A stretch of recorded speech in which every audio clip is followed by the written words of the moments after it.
Hi friends, ஐயன் எடுத்தோனி serial இனி வரப்போகிற எபிசோட்ஸ்க்கான அப்புறமா தான் இந்த வீடியோவில் பார்க்க அப்புறமாக ஃப்ரெண்ட்ஸ் பார்க்கலாம்.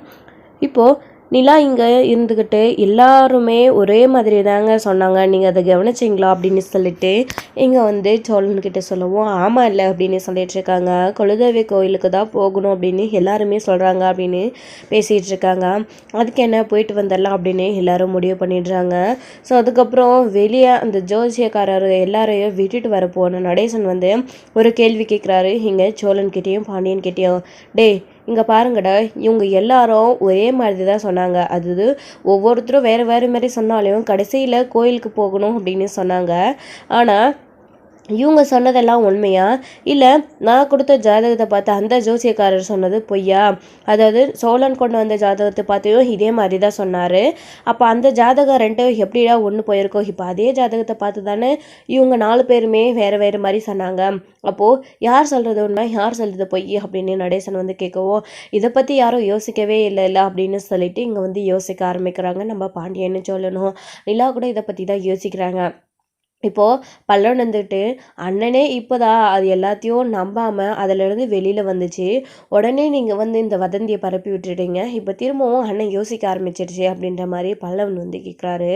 இதில் என்ன இருக்குது, நான் எது உண்மை பொய்ன்னு தெரிஞ்சுக்க தாண்டா கேட்டேன் அப்படின்னு சொல்லிட்டு இங்கே வந்து நடேசன் வந்து சொல்லவும், இங்கே பாருங்கள் அந்த ஆராய்ச்சியெல்லாம் ஒன்றும் நீங்கள் பண்ண தேவையில்லை, உங்கள் வேலையை பார்த்துட்டு போங்க அப்படின்ற மாதிரி பல்லவன் சொல்லிடுறாரு.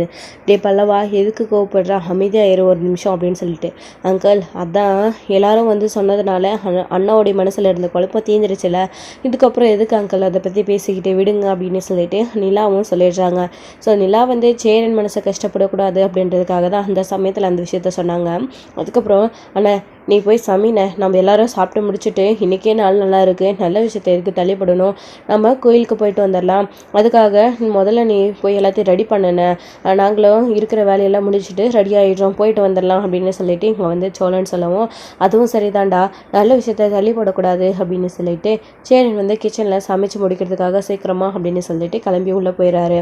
ஒரு போனதுக்கு அப்புறமா இங்கே வந்து பார்த்திங்க அப்படின்னா நடேசன் வெளியே உட்காந்துட்ருக்கவும், அப்போ பாண்டியன் பல்லவன் எல்லாருமே வராங்க. நிலா சோழன் கூட வந்து, ஏன் நீங்கள் வய வச்சுட்டு அமைதியாக இருக்க மாட்டிங்களா, இப்போ தான் எல்லா பிரச்சனையும் சரியாயிடுச்சுன்னு பார்த்தா அதுக்குள்ளே இந்த மாதிரி ஒரு விஷயத்த பேசி விட்டுட்டீங்களே அப்படின்னு சொல்லிட்டு இங்கே சொல்லவும், டே என் மனசில் பட்டதை நான் சொன்னேன்டா, அது எப்படிடா அந்த ரெண்டு ஜாதகமும் பார்த்துட்டு அவர் ஒரே மாதிரி சொன்னார், இவங்க எல்லாரும் வேறு மாதிரி சொல்கிறாங்க, எனக்கு ஒன்றுமே புரியலடா, குழப்பமாக இருக்குது, அதை பற்றி தெரிஞ்சுக்கணும் தானே நான் கேட்டேன், ஒருத்தர் என்னமோ பில்டிங்காக கட்டுவான் பணமாக கொட்டும்னு எதோ சொல்கிறான்டா, டே இதெல்லாம் நடக்கிற காரணமாடா, இருக்கிற வீட்டையே சரி பண்ண முடியல, இதில் எங்கடா அவன் 4-5 பில்டிங் கட்டுறது அப்படின்ற மாதிரி நடேசன் சொல்லவும், அவர் இந்த மாதிரி பில்டிங் அதாவது மேஸ்திரியாக இருக்காருல்ல அந்த விஷயத்த தான் அவர் சொல்லியிருப்பாரு, நீங்கள் வேணால் இந்த மாதிரி எதுவும் நினச்சிக்க வேணாம் அப்படின்னு சொல்லிட்டு இங்கே வந்து பாண்டியன் வந்து சொல்லவும், அது புரியுதுடா, ஆனால் அவங்க எப்படி அப்படி சொல்லியிருப்பாங்க அந்த ஜாதகக்காரர் அப்படின்னு சொல்லிட்டு யோசிக்கிறாங்க பாண்டியன். நம்ம நடேசன் கூட எல்லாருமே அதுதான் சொல்லிட்டுருக்காங்க. அப்போது அங்கிள் சொல்கிறது கரெக்ட் தானே அப்படின்னு சொல்லிட்டு நிலா சொல்லவும், ஒரு வேளை அந்த ஜோசியக்காரர் தான் பொய் சொல்லியிருப்பாரோ, எனக்கு என்னமோ தப்பாக இருக்கே, அது எப்படி நான் ரெடி பண்ண அந்த ஜாதகமும் ஒரே மாதிரி இருக்கும், இவர் கொடுத்த ஜாதகமும் ஒரே மாதிரி இருக்கும், ரெண்டும் வேறு தானே, அது எப்படி அவர் அப்படி சொல்லியிருப்பாரு, இவர் சொல்கிறதும் ஒரு வேளை கரெக்ட் தானங்க அப்படின்னு சொல்லிட்டு சோழன்னு சொல்லவும் எல்லாருமே அதே தான் யோசிக்கிறாங்க. இதை தானே நான் சொல்லிட்டு இருக்கேன், அது என்னன்னு முதல்ல கண்டுபிடிங்கடா, அதை விட்டுட்டு இப்போது இந்த ஜாதகக்காரர் சொன்னான்னு கோயிலுக்கு போகலான்னு கிளம்பியிருக்கீங்க, அது அப்புறம் போய்க்கலாம், இது என்னென்னு பாருங்கடா, அப்படி ஒரு வேளை அவங்க பொய் சொல்லியிருந்தா இவனோட ஜாதகத்தில் இவங்க சொன்னதா உண்மையாக இருந்திருந்தா அவன் எதுக்கு அந்த மாதிரி பொய் சொன்னான்னு தெரிஞ்சுக்கணும் இல்லையா அப்படின்னு சொல்லிட்டு நடேசன் சொல்லவும், அங்கிள் கரெக்டாக தான் பேசுகிறாரு, முதல்ல அதை என்னென்னு நம்ம கண்டுபிடிப்போம், அங்கிள் இது வரைக்குமே நீங்கள் எதுவுமே பண்ணதெல்லாம் நினச்சிட்டு இருக்கீங்க, ஆனால் அண்ணன் காணாமல் போனதுலேருந்து எப்படியெல்லாம் துடிச்சாரு சேரனுக்காக, இப்போது அவருடைய நல்லதுக்காக தான் பேசுகிறாரு, இதுக்கப்புறமும் எதுக்கு நீங்கள் அவர்கிட்ட கோவப்பட்டு பேசணும், அவர் கரெக்டாக தான் யோசிக்கிறாரு, முதல்ல அதை கண்டுபிடிக்கணும் அப்படின்ற மாதிரி நிலா சொல்லவும், இதுவும் சரிதான் அப்படின்னு சொல்லிட்டு இங்கே பாண்டியனும் சோழனும் வந்து முதல்ல அவங்க ஜாதகம் ரெடி பண்ணி கொடுத்தா அந்த ஜோசக்காரங்க கிட்ட போய் கேட்குறாரு. அவர்கிட்ட போய் கேட்கவும், ஏனையா நான் கொஞ்சம் மிரட்டி சத்தம் போட்டதும் என் அண்ணனோட ஜாதகத்தையும் மாற்றி எழுதி கொடுத்துட்டு உன்னால் என் அண்ணனோட வாழ்க்கையே பாதிக்கப்பட்டுருச்சு, என் அண்ணன் வீட்டை விட்டு காணாமல் போய் என்னென்ன எவ்வளோலாம் தேடி கண்டுபிடிச்சிட்டு வந்தோம் தெரியுமா, ஏன் இப்படி பண்ண அப்படின்னு சொல்லிட்டு அவரை போய் கேட்கவும், தம்பி நீங்கள் எதை பற்றி சொல்லுங்க, எனக்கு எதுவும் புரியல அப்படின்னு அவர் சொல்லவும், இந்த மாதிரி நாங்கள் எங்கள் அண்ணனுக்கு ஜாதகம் இல்லை, புதுசாக நல்லதாக ஒரு ஜாதகம் எழுதி கொடுங்க அப்படின்னு கேட்டப்போ நீங்கள் முடியாதுன்னு சொன்னீங்க. ஏன்னா அண்ணனுடைய வாழ்க்கைக்காக அப்படின்னு சோழன் கொஞ்சம் அவசரப்பட்டு உங்ககிட்ட மிரட்டி கேட்டான், அதனால நீங்கள் பொய்யா ஒரு ஜாதகத்தை எழுதி கொடுத்துட்டீங்கல்ல அப்படின்னு பாண்டியன் சொல்லவும், தம்பி இங்கே பாருங்க, நான் எத்தனை வருஷமாக இந்த தொழிலில் இருக்கேன், அதாவது இது பரம்பரையாக எங்கள் காலத்துலேருந்து எங்கள் பாட்ட முப்பாட்ட காலத்துலேருந்தே பார்த்துக்கிட்டு இருக்கிறது இது. இந்த ஜாதகம் இதில் போய் நான் எப்படி தம்பி போய் சொல்லுவேன், நீங்கள் மிரட்டினீங்க, அதுக்காக நான் எழுதி கொடுக்க முடியாதுன்னு தான் சொன்னேன், துரோகம் பண்ண முடியாதுன்னு தான் சொன்னேன்.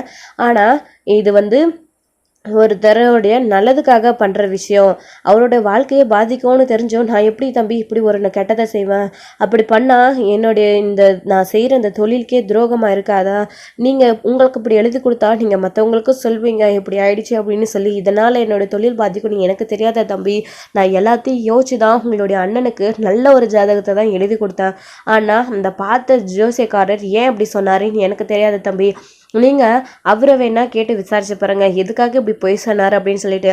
ஆனால் நான் இந்த நடத்திட்டு இருக்க தொழில் மேலே ஆணையாக சொல்கிறேன், நான் எழுதி கொடுத்தது உண்மை சத்தியம், நான் நல்ல விதமாக தான் ஜாதகம் எழுதி கொடுத்தேன் அப்படின்னு அவர் சொல்லிடுறாரு. அப்போது எங்கேயோ இடிக்குதே, இவரும் கரெக்டாக தான் எழுதி கொடுத்துட்றேன்னு சொல்லியிருக்காரு, அப்போது அவர் ஏன் அப்படி சொல்லணும் அப்படின்ற மாதிரி இங்கே நம்ம யோசிக்க ஆரம்பிச்சிடறாங்க சோழனும் பாண்டியனும். சரி நாங்கள் வரோம், நாங்கள் அவரை விசாரித்து பார்த்துட்டு அதுக்கப்புறமா உங்களை பேசிக்கிறோம் அப்படின்ற மாதிரி இங்கே சோழன் சொல்லிட்டு கிளம்புவோம். அது மட்டும் பொய்யா இருந்துச்சு, அதுக்கப்புறம் உங்களை உண்டு இல்லைன்னு வைக்க மாட்டேன் அப்படின்னு சொல்லிட்டு சோழன் போகிறாரு.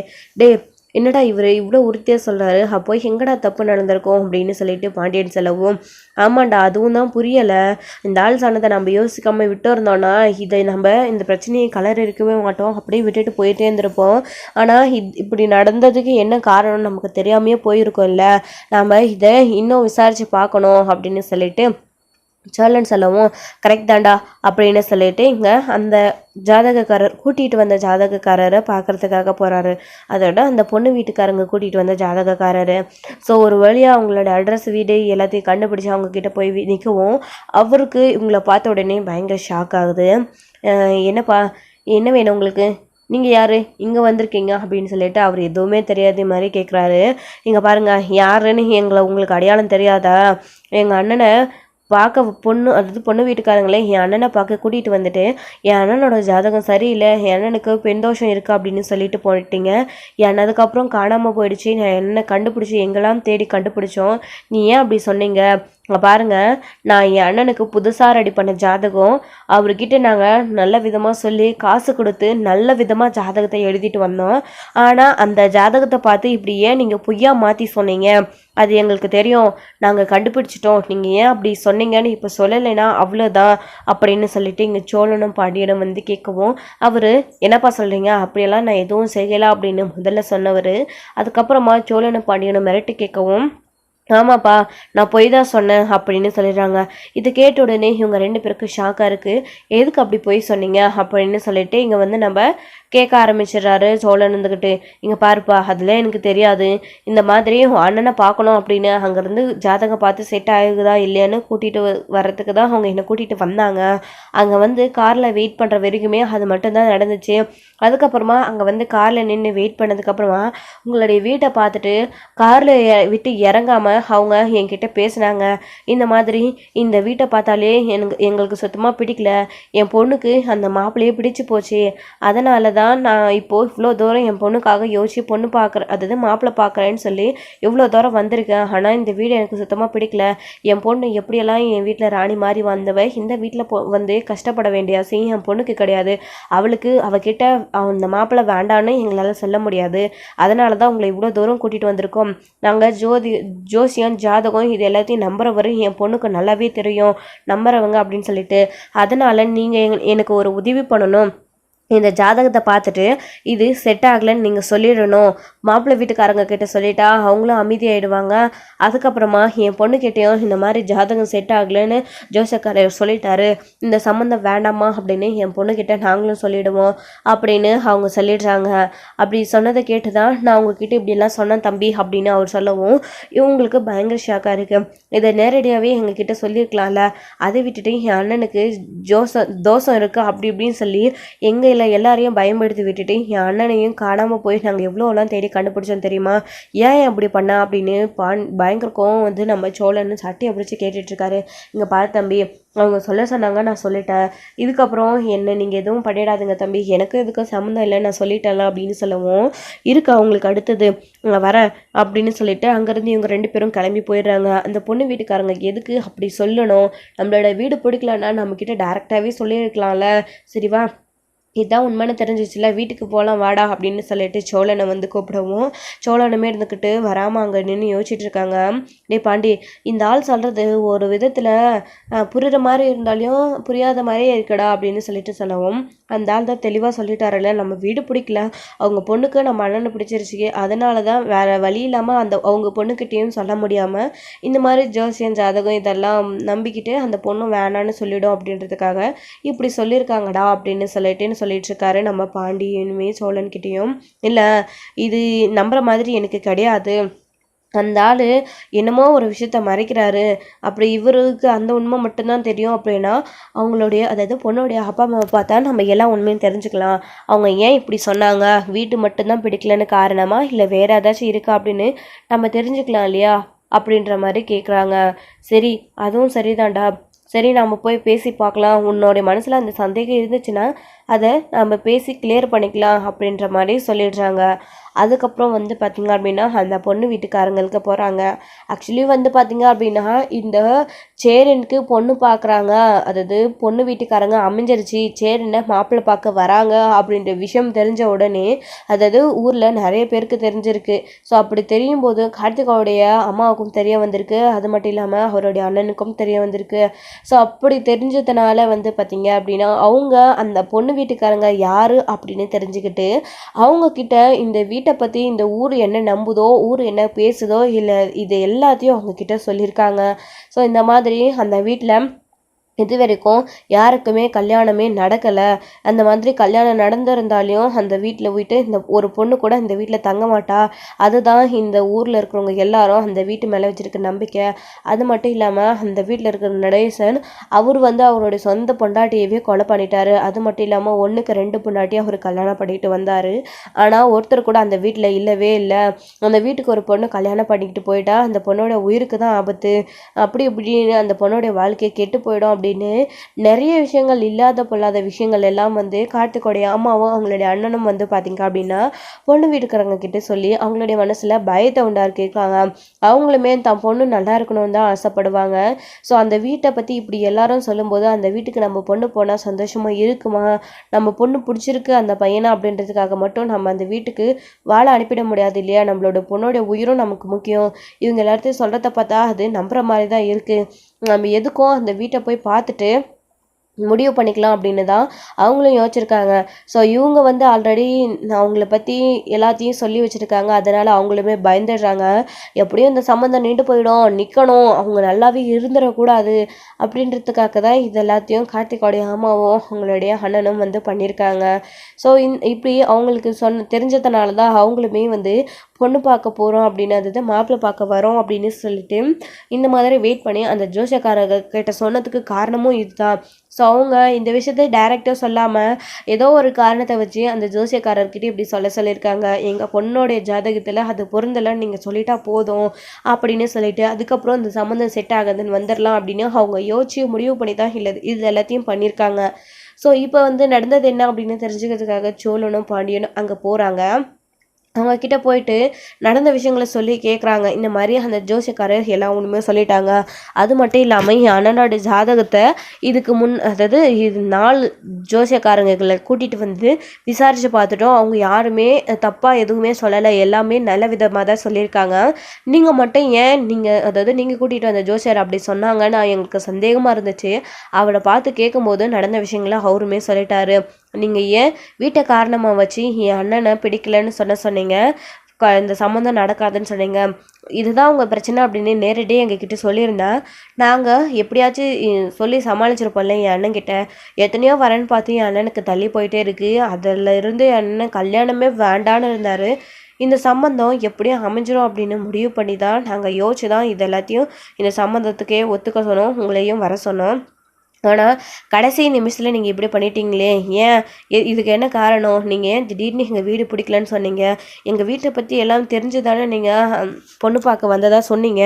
அப்படி இருக்கும்போது எப்படி அப்படின்னு சொல்லிட்டு இங்கே வந்து சோழனும் பாண்டியனும் கேட்கவும் அவங்க 2 பேரும் திரு முழிக்கிறாங்க.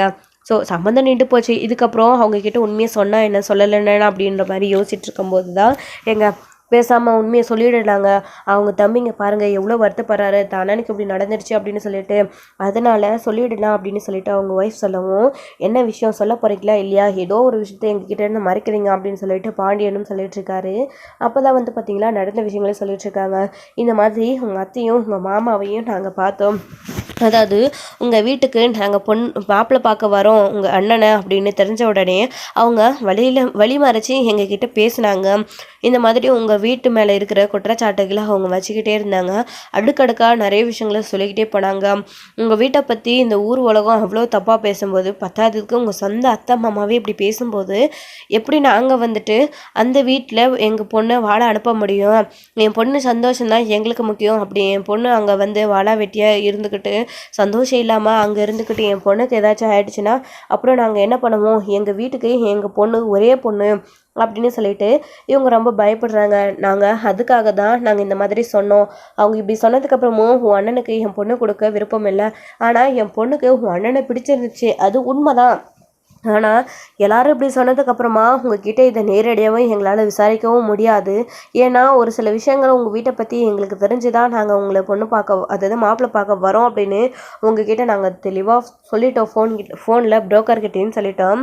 ஆனால் கடைசி நிமிஷத்தில் அவங்க இப்படி சொன்னதுக்கப்புறமா எங்களுக்கு வேறு வழி தெரியல, வீடு வரைக்கும் வந்தாச்சு, இதுக்கப்புறம் என்ன சொல்கிறது அப்படின்னு வழி இல்லாமல் தான் இந்த மாதிரி தோஷம் இருக்குது அப்படின்னு ஜாதகக்காரரை சொல்ல சொன்னோம். அப்படி சொன்னால் நீங்களும் அதை உண்மையை நம்பிடுவீங்க, எங்கள் மேலே எந்த சந்தேகமும் வராது, நாங்களும் இந்த விஷயத்துலேருந்து தப்பிச்சிடலாம் அப்படின்னு தான் நாங்கள் இந்த மாதிரி ஒரு பொய்யை சொன்னோம் அப்படின்ற மாதிரி அவங்க சொல்லவும், இப்போ தான் நடந்த விஷயங்கள் எல்லாமே சோழனுக்கும் பாண்டியனுக்கும் புரிய வருது. இதை கேட்ட உடனே இவங்க 2 பேரும் பயங்கர அதிர்ச்சி ஆயிடுறாங்க. இதுக்கு தான் அண்ணன் காணாமல் போனதுக்கப்புறமா நல்லவன் நாடகம் போட்டுக்கிட்டு வேஷம் போட்டுக்கிட்டு நம்ம வீட்டு ஏறி வந்து நின்னாங்களா? இதெல்லாமே பாசத்தாலையும் அன்பாலையும் நடந்தது அப்படின்னு தான் நான் கூட நினச்சேன். சேரண்ணன் வீட்டை விட்டு போயிட்டாரு அப்படின்றதுக்காக உண்மையிலே நம்பி தான் அங்கே வந்து நம்மளை அக்கறையாக விசாரிக்கிறாங்க அப்படின்னு நானுமே நினச்சேன். ஆனால் கடைசியில் இப்படி ஆயிடுச்சேடா பாண்டி அப்படின்னு சொல்லிட்டு சோழனும் பாண்டியையும் பேசிகிட்டு இருக்காங்க. பாண்டியனுக்குமே இப்போ எல்லாமே தெளிவாக புரியுது. ஸோ இப்போது இதுக்கெல்லாம் காரணம் கஸ்தூரி தான் அப்படின்னு தெரிய வருது. அவங்களுடைய அண்ணனும் கஸ்தூரி அப்படின்னு சொல்லிட்டு தான். ஆக்சுவலி சேரன் வந்து அவங்க கார்த்திகாவை கல்யாணம் பண்ணிக்கணும் அப்படின்னு ஆசைப்பட்டாரு. அவங்க 2 பேரும் விரும்பினாங்க, அது நடக்கலை. எப்பயுமே இவங்க குடும்பத்து மேலே அவங்களுக்கு ஒரு பகை தான். இந்த வீட்டை விட்டு அவங்க போயிட்டா அந்த வீட்டை நம்ம எடுத்துக்கலாம் அப்படின்றத தாண்டி இவங்க வீட்டு மேலே சேரனுடைய குடும்பத்து மேலே அவ்வளோ வன்மத்தோடு இருக்காங்க. இதுக்கு எல்லாமே இதுதான் ஒரு வாய்ப்பு அப்படின்னு சரியான டைம் பார்த்து இந்த மாதிரிலாம் அவங்க சொல்லி சேரனுடைய வாழ்க்கையே அதாவது ஸ்பாயில் பண்ணிட்டாங்க. அவங்களுக்கு கிடைக்க வந்த நல்ல வரனையும் மிஸ் பண்ணிட்டாங்க. ஸோ இப்போது அது எல்லாமே பொய் அப்படின்னு நிரூபணம் ஆயிடுது. சரி, வீட்டுக்கு வந்ததுக்கப்புறமா பல்லவன்கிட்டையும் நிலாக்கிட்டையும் நடந்த விஷயங்களை சொல்லவும் அவங்களுக்கு பயங்கர ஷாக்காக இருக்குது. அவங்களுக்கு மட்டுமே இல்லை, நடேசனுக்கு கூட இதை கேட்ட உடனே நடேசனுக்கு பயங்கர ஷாக் ஆகுது. அதுதானே நினச்சேன், நான் கூட எங்கே என் பையன் காணாமல் போயிட்டதும் பாசத்தில் விசாரிக்க வந்திருக்காங்களேன்னு நினச்சா இதுதானா காரணம்? நான் தான் உங்ககிட்ட சொன்னேனேடா ஏதோ தப்பாக இருக்குது அப்படின்னு சொல்லிட்டு. அது எப்படிடா 2 ஜாதகத்தையும் பார்த்து ஒரே மாதிரி சொல்ல முடியும்? அது மட்டும் இல்லாமல் நீ பொய்யா ஒரு ஜாதகத்தை நல்ல விதமாக ரெடி பண்ண, அதை பார்த்த உடனே கூட டக்குன்னு இப்படி சொல்லிட்டாரு.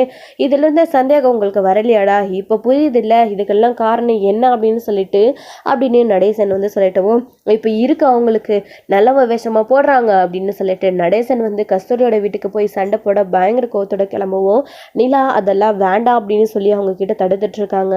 என்னம்மா இவ்வளோ பண்ணியிருக்காங்க, அவங்கள எப்படி சும்மா விட முடியும் அப்படின்னு நடேசன் சொல்லவும், நிலாவும் அதாவது பாண்டியனும் சொல்லணும் கூட அதே தான் சொல்கிறாங்க. ஏங்க நீங்கள் இப்படி பண்ணுறீங்க? நம்ம அண்ணனுக்கு இந்த அளவுக்கு கெடுதல் பண்ணியிருக்காங்க, அவங்கள சும்மா விட முடியுமா? நம்ம வாழ்ந்துடவே கூடாதுன்னு நினைக்கிறாங்க, அவங்கள இப்படியே விட்டுட்டா என்னங்க, அதுக்கு பதிலடி கொடுக்கணும்ல அப்படின்னு சொல்லிட்டு இருக்கவும், இங்கே பாருங்கள் அதெல்லாம் போய் இப்போ தான் அண்ணனுக்கு நிரூபிச்சிருக்கோம், நம்ம அதெல்லாம் நம்பாதீங்க அண்ணா அப்படின்னு சொல்லிட்டு ஜாதகக்காரரை கூட்டிகிட்டு வந்து அண்ணங்கிட்ட அவருடைய மனசை பேசி மாற்றி வச்சுருக்கோம். இந்த சமயத்தில் நீங்கள் இப்படியெல்லாம் பண்ண சொன்னது அவங்க தான் அப்படின்னு போய் அவங்க கிட்ட சண்டை போட்டிங்கன்னா அண்ணனுக்கு எல்லாமே தெரிய வரும்.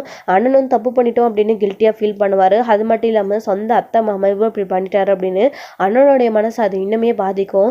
இப்போ தான் எல்லா பிரச்சனையும் முடிஞ்சு குலதெய்வ கோயிலுக்கு போகணும் அப்படின்னு சொல்லியிருக்காங்க. நாம் அதுக்கு எல்லாத்தையும் மறந்துட்டு கெட்ட கனவாக மறந்துட்டு அதான் அண்ணனுடைய வாழ்க்கையில் எந்த பிரச்சனையும் இல்லைன்னு நம்பிட்டோம்ல, அது நிரூபிச்சிட்டிங்கல்ல, நடந்துடுச்சுல, அவங்க சொன்னது பொய் தான் அப்படின்னு. அப்போது அண்ணனுக்கு நம்ம கூடிய சீக்கிரத்தில் ஒரு கல்யாணம் பண்ணி வைப்போம். இந்த ஜாதகக்காரர் சொன்ன மாதிரி அண்ணனுக்கு ஒரு கல்யாணம் நடக்கும், அவங்களுக்கு குழந்தை குட்டி பிறக்கும்.